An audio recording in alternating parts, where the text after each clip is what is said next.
Hey y'all. Well, good Tuesday evening to you ahead of the rain.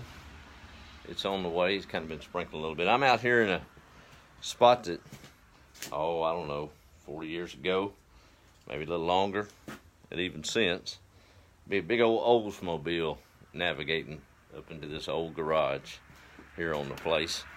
But those days are long gone. This thing's in disrepair. It's funny how it's still standing though. Well, I took the opportunity to clean out just the mess of it, and I'm not using the structure other than just to tie on to, maybe to duck out of the rain a little bit if it was to come. But I guess we've got an impromptu drive-through produce stand of sorts. Right now it's tomato plants, but won't be long we'll have some produce and things of that nature out here. I'm not completely East Texas certified though, y'all. I mean, this ain't bad for East Texas, but if I was certified, I'd have me an old truck here with a flatbed and a couple of signs out there that says Mater Pants, not plants, pants, because you got to misspell a few words on them signs to make it valid. But no signs, just a tarp and an old board with some tomato plants on it. But had several folks inquire about stopping by and getting them a few. But we'll see. If they don't, we'll just, a friend of mine was telling me about that tomato tariff or something out of Mexico. Maybe I played my cards right and I'll be flush with tomatoes when the prices goes up, right? My luck, about the time they start making, they'll fix it and they'll go back down. But anyway, we'll have tomatoes just the same, either way we go. Getting ready for the storm. I tended to mow a little bit today, and I'm starting to understand why back in the day the yard wasn't that important, especially in spring garden time.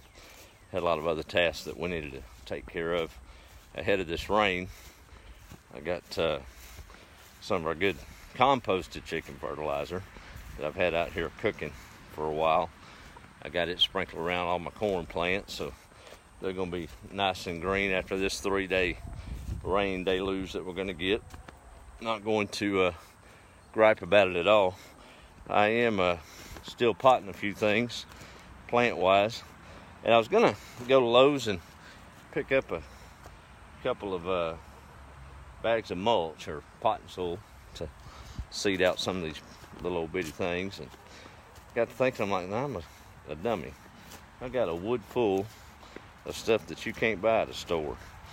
So if y'all been out in the woods much, and even if you don't have a big old place, I'm blessed to have this to use and peruse and get the good stuff out of it. You can still go find a leaf pile in your back 40, even maybe along your fence, and that first inch is about the best stuff you can get. But went out there in the woods, and I'll have what I did on YouTube. I put a little video together to help a few folks that may not know how to do it. I doubt they live in the country, because country folks know how to do this stuff. But I got out there and found an old fallen, well, it's actually still standing, old pine tree, and it's almost gone. But man, around the bottom of it, there's 6 inches of that good fresh dirt, and earthworms working it and all that. So I dug me a bunch of that, came back and had me a little hardware cloth, and tell you what, you can't beat that for potting soil. That is some good stuff right there. So them tomatoes will jump right up out of that. So, save probably about $10 for 30 minutes of work, right? No sense in letting it stay out there and waste. After you sift through it and get all the roots and stuff out of it, it's good stuff. Now I took it to another level with mine. I mixed a little bit of that biochar and chicken compost that I had, just a little smidgen in there to give it some nutrients. That's something that I had a buddy call me today. Hadn't talked to him in years. Dear friend, co-worker from several years ago, and last week kept up with each other. Of course, I was managing a home theater department, Best Buy, up Texarkana way. Opened a couple of those stores, and was the go-to guy for electronics back in the day. And he called me, and the first thing he said was, man, how in the world do you go from cutting edge technology to hand tools? What in the world happened to you? I said, nothing but the good stuff happened. But we laughed. He said, man, I'll tell you, if I had me a little piece of land, I'd be washboard chronicling too. That got me to thinking about the journey. Here I am talking about biochar and rainwater and tomato plants. And last year, about this time when I pulled up, I knew where it came from, but didn't know much about it. So pretty cool the journey we've been on this last year, hasn't it? And not saying I'm any smarter, I just know enough to know I don't know much. But this old garden sure is looking good. That corn is coming on. That's a fast growing item right there. It'll be making in no time. Had someone stop by this afternoon that I love kids, and she'd bought eggs in the past. Had a couple of folks stop by actually today for eggs, but this particular young lady stopped by, and she had her little granddaughter with her, and we were visiting out there, and I asked her did she want any onions, because I've got all them 10, 15 baby onions. And she said, yeah, I'd love some. So went out there, and me and her little granddaughter, she couldn't have been but 4 years old, I was showing her which ones to pick, and she was picking them out of the ground, and I thought it'd be fun to let her pull up one of those carrots, because all you see is green. And she's a country girl, but she probably hadn't pulled any carrots yet in her life. So I told her to pull one up, and I'll tell you what, the look on her face when that carrot came out of the ground, it was priceless. She thought that was something else. So they've got them some 10, 15 onions and a carrot. She got a 1 carrot plant to take home. Looking forward to my little granddaughter coming toward the end of May. I'm sure we'll have a lot of those little moments. She's just a toddling, but she's a sharp little cookie. We'll have some good times. Rain's coming. Reminded me of a story I've told several times. I don't know if I've shared it here, but I've always tried to pattern my life after it. Often falls short. It's about being prepared and things of that nature. The story goes, a farmer was looking for some help, and he hung a little shingle out there by the road saying help wanted. Old boy come walking up the drive after weeks and no applicants, and the farmer met him on the porch, had the towel in his hand. That's usually what you did back in the day. If you were the help that was going to get hired, you carried the sign up with you because you didn't want nobody else coming behind you. A lot of y'all don't remember that, but some do. Anyway, they got in conversation, and old farmer sized the old boy up. Wasn't real sure about him. He looked like he was strong enough and young enough, but just didn't know. And he said, well, what's your qualifications? Old boy looked at the farmer dead in the eye, and he said, I can sleep through a storm. He said, yes, sir, but what can you do for me? I got a lot of work around here. I've got fences to mend and cows to tend to, and, hay to bale and garden to tend, and just farm chores. I need to know what your qualifications are. He said it again. He said, sir, all I can tell you is I can sleep through a storm. Well, the farmer hadn't had nobody else on his plate, so he said, well, I'll give you a shot. Let's give it a go. So old boy hired on, took his place in the bunkhouse, and commenced to working for the farmer. Made a good hand. Everything was going good. The farmer was pretty sure he'd made a good decision in spite of the odd qualifications that this gentleman had told him. Well, as luck would have it, it was spring, and an old storm was rolling in, calling for tornadic weather. And it was after dark, and the thunder was rumbling, and here it was coming. Farmer jumped up, and things were amiss in the house. He was running to and fro and trying to wake the hand up. Couldn't get him up, beating on the door of the bunkhouse. He finally come to the door all sleepy-eyed, and the farmer was wild-eyed and hollering at the young man. He said, man, how can you sleep through a time like this? We've got to get the cattle up. We've got to secure the barn doors. We've got to put the hay in the barn. He said, sir, it's already done. He said, well, what about it? He said, it's already done. He said, what do you mean it's already done? He said, sir, I told you when I hired on that front porch that I can sleep through a storm. Meaning he had it all done before the storm hit.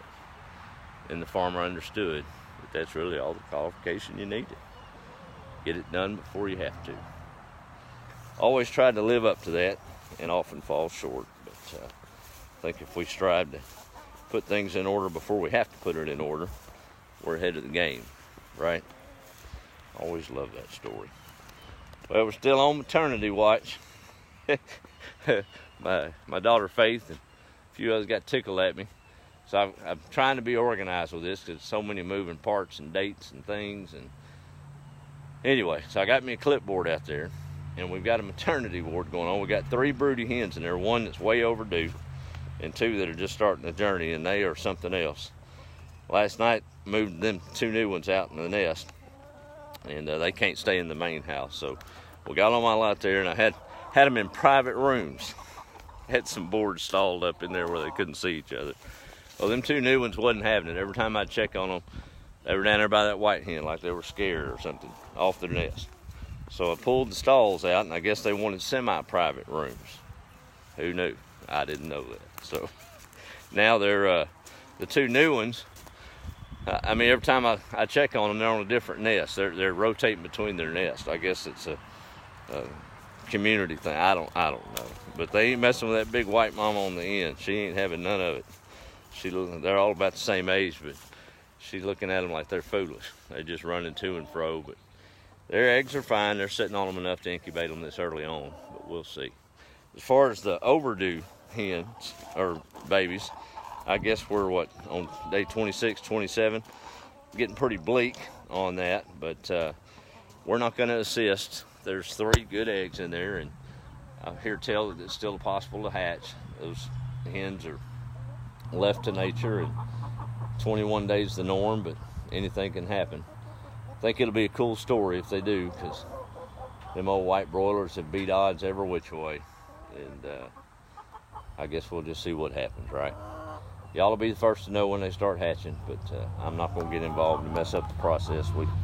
We tried that, and that didn't work out too good, so that's enough lesson. So we're going to let them other 3 move on along like they should or shouldn't. But anyway.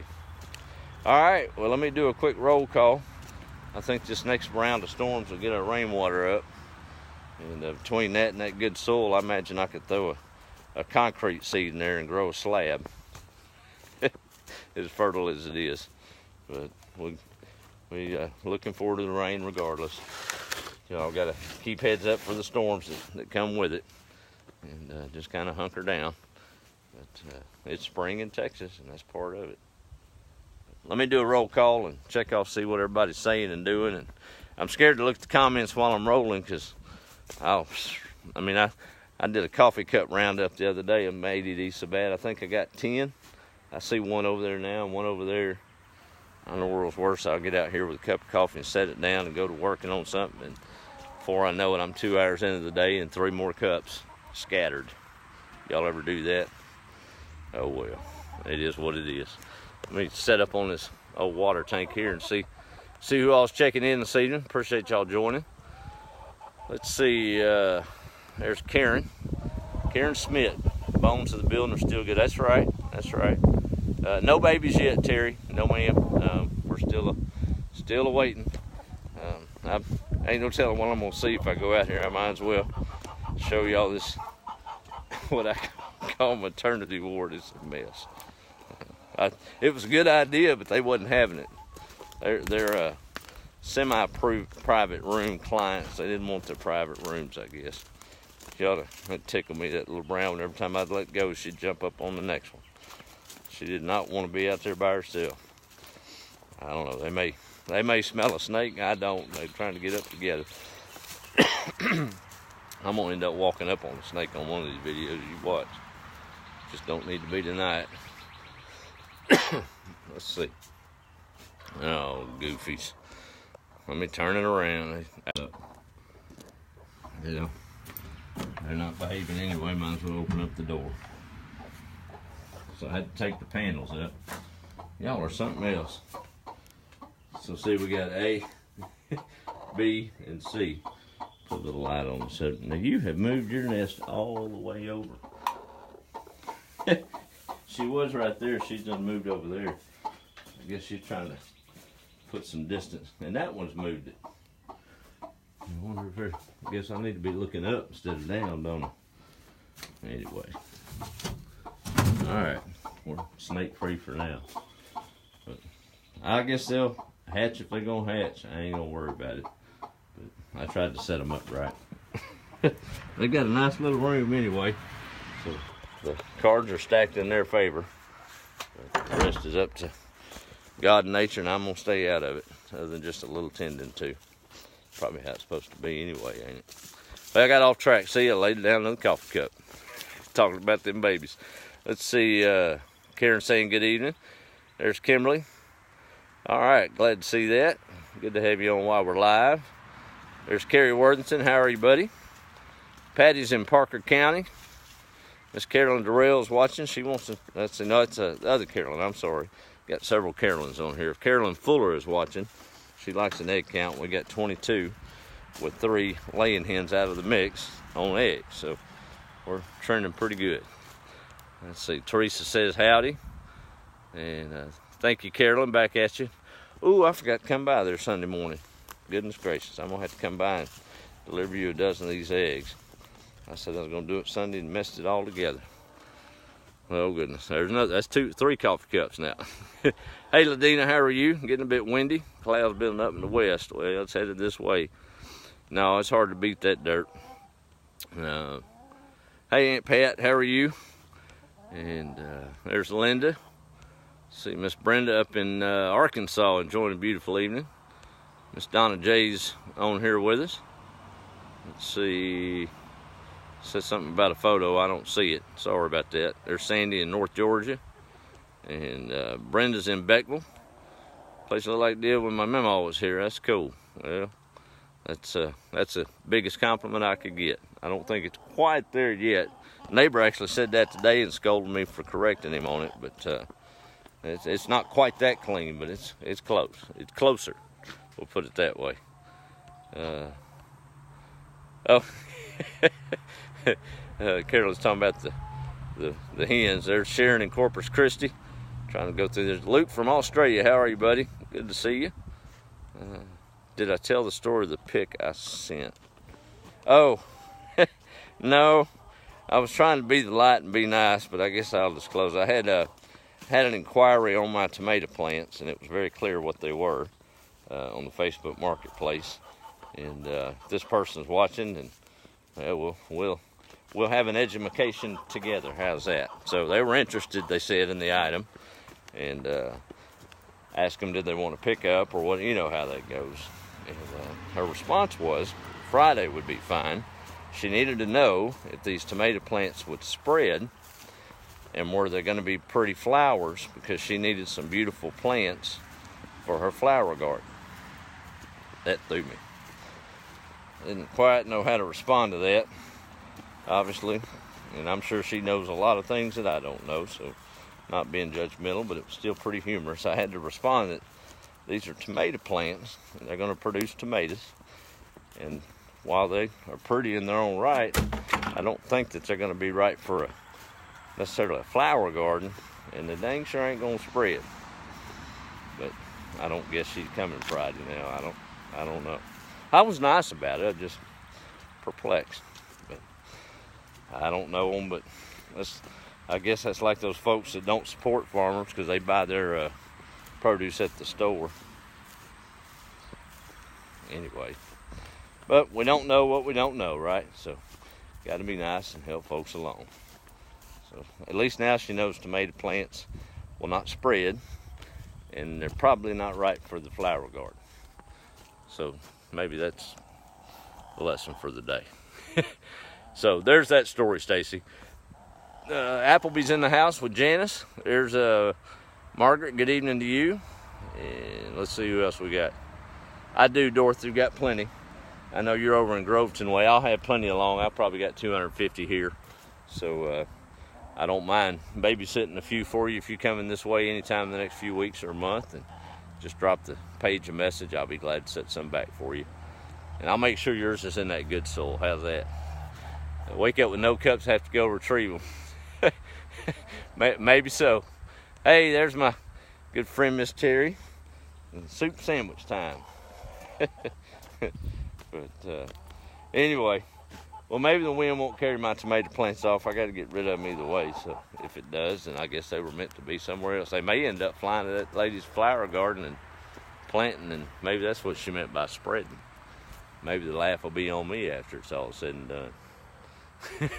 I don't know. Hey, there's Miss Carolyn Fuller. I don't know if you heard, we had 22 tomatoes. Talked about tomatoes. Now almost said potatoes. Let me get it right. Slow down. Eggs. 22 eggs. There's Carolyn from West Texas. How are you? Miss Susan's checking in.